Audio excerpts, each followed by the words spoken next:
छत्रपती संभाजीनगर शहरात कर्तव्य बजावत असलेल्या एका पोलीस उपनिरीक्षकाला अर्वाच्य भाषेत शिवीगाळ करत शासकीय कामात अडथळा निर्माण केल्याची घटना नारेबाग परिसरात घडली आहे।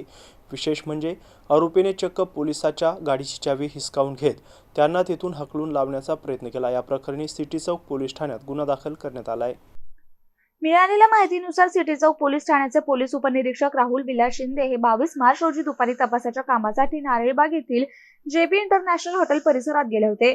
गोपनीय बातमीदाराला भेटण्यासाठी त्यांनी आपली दुचाकी पार्क केली होती। मात्र ते परत येत असताना आरोपी बंटी जयस्वाल याने त्यांना अडवले। तू पोलीस असल्यामुळे काय झालं असे पोलीस खूप बघितलेत असे म्हणत आरोपीने उपनिरीक्षक शिंदे यांच्याशी वाद घातला। शिंदे यांनी आपली ओळख सांगूनही आरोपीने त्यांना तू इथून निघून जा, तुझी गाडी घेऊन जाऊ देणार नाही अशी धमकी दिली आणि त्यांच्या हातातील गाडीची चावी हिसकावून घेतली।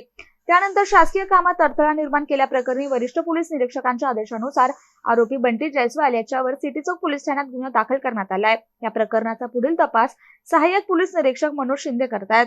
पोलिसांवर होणाऱ्या अशा हल्ल्यांमुळे शहरात गुन्हेगारांना कायद्याचा धाक राहिलाय की नाही असा प्रश्न आता उपस्थित होतोय।